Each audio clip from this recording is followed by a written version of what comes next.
大家好，小胖又来给你们讲故事了。这次要讲的故事叫做柳公权借胶成名。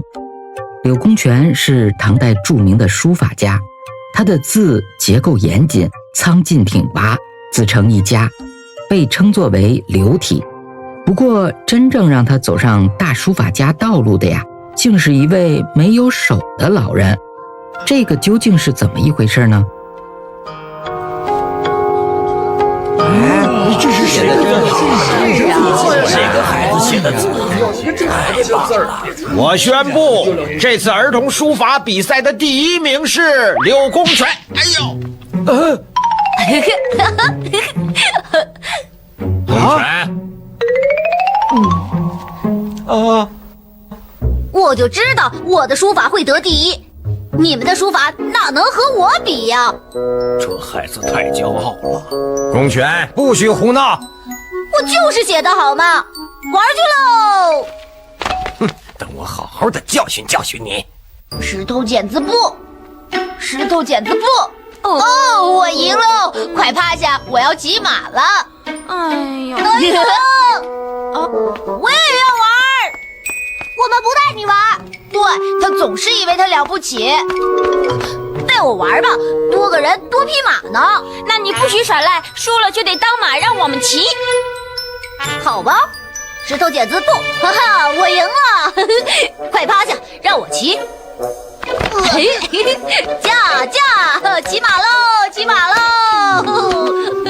该咱们两个了，来吧，石头剪子布，哈哈，快趴下当马吧！不，你又要耍赖！不许耍赖！我是书法第一名，不能给你们这些笨蛋当马骑。有本事咱们比写字啊！又来这套，谁怕你啊？比就比，有胆量来吧！加油，好好写，一定要超过他！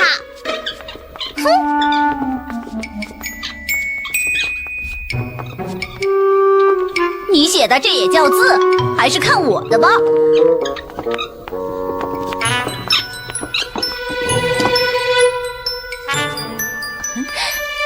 怎么样啊？我可是书法第一名呢！老头，你笑什么？我想你的字也不怎么样。啊，你一个卖豆腐的，懂什么书法啊？我不懂，可我知道城里有个卖字老人，用脚写的字都比你写得好。哪有用脚写字的？啊，他没有双臂，所以用脚写字，在城里很有名。不信你自己去看吧。听到了吧？人家用脚写都比你写得好。哼，我不相信。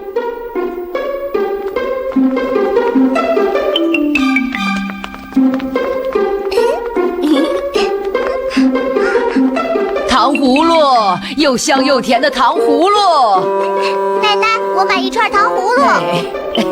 好嘞。小姑娘，很甜吧？老奶奶，这城里有一个用脚写字的老爷爷吗？你找他干什么呀？我要和那个老爷爷比试书法。哼，就凭你？我怎么了？那老头有什么了不起？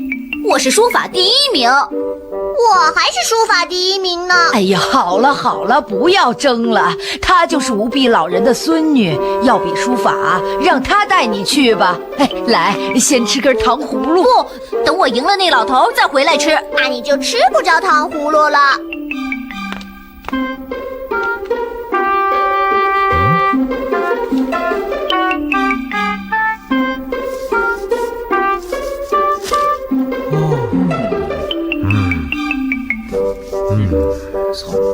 爷爷，爷爷，有人要和你比试书法。是谁要和我比试书法呀？啊，我柳公权。这孩子真有胆量。我是第一名，有什么可怕的？第一名，好啊，年少有为啊，还是不要比了吧？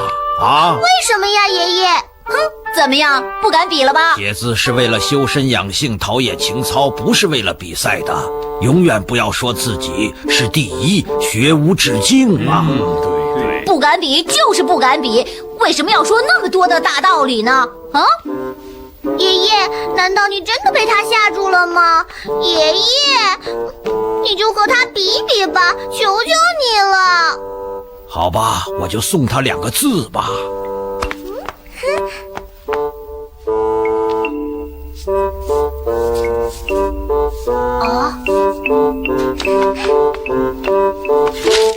怎么样，还敢比吗？敢？你以为我怕了吗？哼，看我的！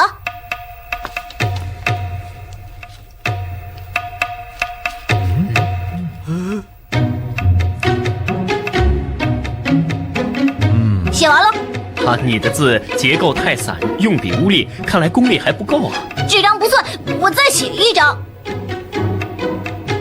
哎，一张不如一张，写字可不能赌气呀。孩子，不要写了，写字不是一日之功啊。另外还有一点就是，爷爷，我知道。戒骄。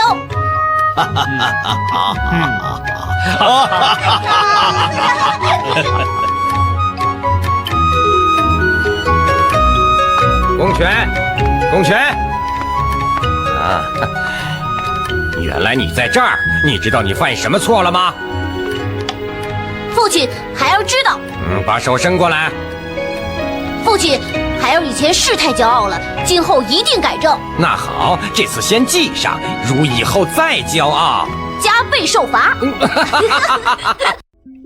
从此以后，柳公权时时把戒骄记在心中，勤奋练字，虚心学习，终于成为了一代书法大家。认识他的人都说，柳公权不但书法好，做人也谦虚平易，这才是真正的书法家。